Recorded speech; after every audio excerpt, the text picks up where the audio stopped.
തയ്യാറായിക്കൊണ്ടിരിക്കുകയാണ്. ലോകത്തിൻ്റെ വിവിധ ഭാഗങ്ങളിൽ പോകാൻ ഉദ്ദേശിക്കുന്നവർക്കും നമുക്കൊക്കെ അല്ലാഹു നല്ല രൂപത്തിൽ പോയി ഹജ്ജ് കർമ്മം നിർവഹിക്കാനുള്ള തൗഫീഖ് നൽകട്ടെ. പ്രിയപ്പെട്ടവരെ, പരിശുദ്ധമായ ഖുർആനിന്റെ വെളിച്ചം ഇവിടെ ഓതി വെച്ചത് ഒരു മനുഷ്യനെ സംബന്ധിച്ചിടത്തോളം അവന്റെ ജീവിതത്തിൽ അവരുടെ നിലനിൽപ്പിന്റെ ആധാരമായി കണക്കാക്കപ്പെടുന്ന രണ്ട് കാര്യങ്ങളുണ്ട് എന്നാണ്.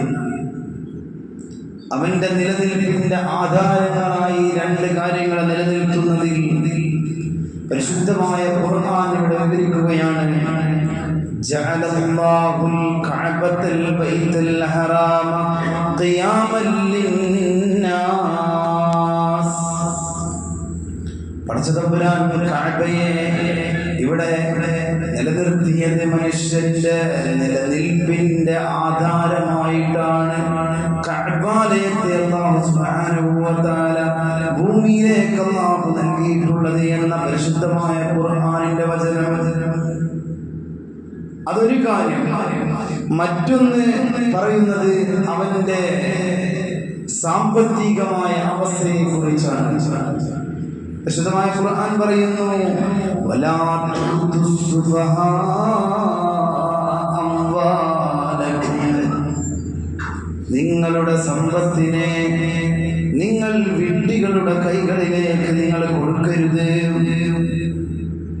എന്തുകൊണ്ടെന്നാൽ അല്ലദീ ജഅലല്ലാഹു ലക്കും ഖിയാമ, നിങ്ങളുടെ നിലനിൽപ്പിന്റെ ആധാരമാണ് നിങ്ങളുടെ സാമ്പത്തികമായ സോഴ്സ് എന്ന് പറയുന്നത്. നമ്മുടെ സമ്പത്തിനെ കൈകാര്യം ചെയ്യേണ്ടത് വിഡ്ഢികളല്ല. അതിനെ കൈകാര്യം ചെയ്യേണ്ട രൂപത്തിൽ, വിനിയോഗിക്കേണ്ട രൂപത്തിൽ, ഹലാലായ മാർഗത്തിൽ അതിനെ വിനിയോഗിക്കേണ്ടത് ബുദ്ധിയോടുകൂടെയാണ്. ഇതിൽ സുഫഹാ എന്ന മഹത്തായ വാക്കിന്റെ അർത്ഥം മഹാന്മാരായ മുഫസ്സിറുകൾ പരിശുദ്ധമായ ഗ്രന്ഥങ്ങളിൽ രേഖപ്പെടുത്തുന്നു. അൽ മുബദ്ദിരീന മിനൽ റിജാലി വൻ നിസാഇ വസ്വിബിയാൻ. സുഫഹാ കൊണ്ട് ഉദ്ദേശിക്കുന്നത് മുബദ്ദിരീങ്ങളാണ്, അഥവാ ധൂർത്തടിച്ചു കളയുന്നവരാണ്. ധൂർത്തടിക്കുന്നവരുടെ കൂട്ടത്തിൽ കുട്ടികളുണ്ടാവാം, സ്ത്രീകളുണ്ടാവാം, പുരുഷന്മാരുണ്ടാവാം. അങ്ങനത്തെ മുബദ്ദിരീങ്ങളുടെ അരികിലേക്ക് നിങ്ങളുടെ സമ്പത്തിനെ എത്തിക്കരുത്. നമ്മുടെ ഈ കാലഘട്ടം എന്ന് പറയുന്നത് എത്ര കിട്ടിയാലും തികയാത്ത ഒരു കാലഘട്ടം.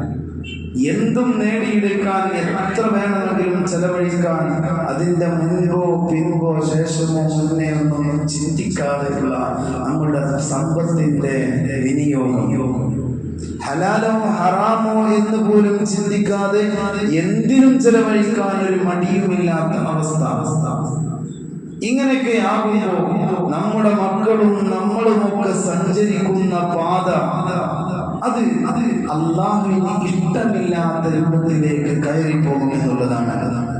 വിശുദ്ധമായ ഖുർആൻ അത് വളരെ വ്യക്തമായി വിശദീകരിക്കുന്നുണ്ട്. വലാ തുബദ്ദിർ തബ്ദീറാ. നിങ്ങള് മുബദ്ദിരീങ്ങളാകരുത്, ധൂർത്തടിക്കുന്നവരാകരുത്. ഇന്നൽ മുബദ്ദിരീന കാനൂ ഇഖ്വാനശ് ശയാതീൻ. മുബദ്ദിരീങ്ങളായാൽ, നിങ്ങൾ ധൂർത്തടിക്കുന്നവരായാൽ അത് ശൈത്താന്മാരുടെ കൂട്ടുകാരന്മാരായി തീരുമെന്നുള്ളതാണ്. ധൂർത്തടിക്കുന്നവർ, അമിതവ്യയം ചെയ്യുന്നവർ, ആവശ്യത്തിലും അധികം വിനിയോഗിക്കുന്നവർ.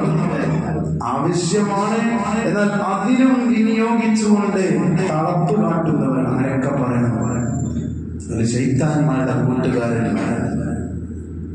ശൈത്താൻ ആരാണ്? വകാന ശൈത്താനു ലിറബ്ബിഹി കഫൂറാ.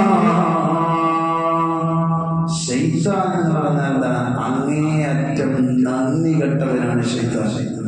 അപ്പൊ ആ ശൈത്താന്റെ കൂട്ടുകാരന്മാരായി നമ്മുടെ സമ്പത്തിനെ നമ്മൾ എന്ത് ചെയ്യരുത്? അമിതവ്യയമായി ദുരുപയോഗം ചെയ്യുന്ന യാത്രകൾ, ദുരുപയോഗം ചെയ്യുന്നതായ നമ്മുടെ ജീവിത രീതികൾ, വസ്ത്രങ്ങളാകട്ടെ, പാർപ്പിടങ്ങളാകട്ടെ, ഡ്രസ്സാകട്ടെ, നമ്മളെ ഏതൊരു മേഖല ഉണ്ടോ, വാഹനങ്ങളാകട്ടെ, ആവശ്യം അതിനപ്പുറമുണ്ടോ ദുർവിനിയോഗം, അർഹതപ്പെട്ടവരിലേക്ക് എത്തിക്കുക, ഹലാലായ യാത്രകൾ നടത്തുക, നമ്മുടെ സമ്പത്തിനെ നമ്മുടെ ഭദ്രമായ രൂപത്തിൽ ഹലാലിന്റെ മേഖലയിൽ. ഒരുപാട് ആളുകളുണ്ടാവും ഹജ്ജിനൊക്കെ പോകാൻ കഴിവുണ്ടായിട്ടും അതിനൊന്നും വിനിയോഗിക്കാതെ നിൽക്കുന്നത്. നമുക്ക് സമ്പത്തുണ്ടോ, നമ്മുടെ ഹജ്ജ് നമ്മുടെ മേലിൽ നിർബന്ധമാണ്. സാമ്പത്തികമായി തടിയാലും മുതലാലും ശരീരത്തിന് കഴിവുണ്ടോ, ഹജ്ജ് നിർബന്ധമാണ്. അതുണ്ടായിക്കൊണ്ട് മരിച്ചാൽ നമ്മുടെ സമ്പത്തിൽ നിന്നെടുത്ത് മക്കൾ നമുക്ക് വേണ്ടി ഹജ്ജ് ചെയ്യൽ നിർബന്ധമാണ്. അവർ ചെയ്തോ ഇല്ലേ എന്നുള്ളത് നമുക്ക് കഴിയുമോ, പറയാൻ കഴിയുമോ? ഇല്ലെങ്കിൽ 5 സെന്റ് വിറ്റിട്ടാണെങ്കിലും നമ്മുടെ സമ്പത്തിൽ നിന്നെടുത്ത് നമുക്ക് കഴിയുമോ, നമുക്ക് സമ്പത്തുണ്ടെന്ന് നമുക്ക് തോന്നുന്നുണ്ടോ, നമ്മുടെ ഹജ്ജിന് പോകണം. തരട്ടെ. ഞാൻ അത്രയും വിശദീകരിക്കുന്നുള്ളൂ. ഇതിന്റെ ബാക്കിയും മറ്റു കാര്യങ്ങളൊക്കെ ഇന്നത്തെ മഗ്‌രിബിന് ശേഷം നമ്മളെല്ലാവരും എത്തൂലേ? അല്ലാഹു തൗഫീഖ് ചെയ്യട്ടെ. ഇന്ന് നമ്മുടെ സലാത്തിന്റെ മജ്‌ലിസ് നടക്കുന്ന ദിവസമാണ്. നിങ്ങളെല്ലാവരും ആ മഹത്തായ സദസ്സിലേക്ക് നിങ്ങൾ എത്തിച്ചേരണം. അല്ലാഹു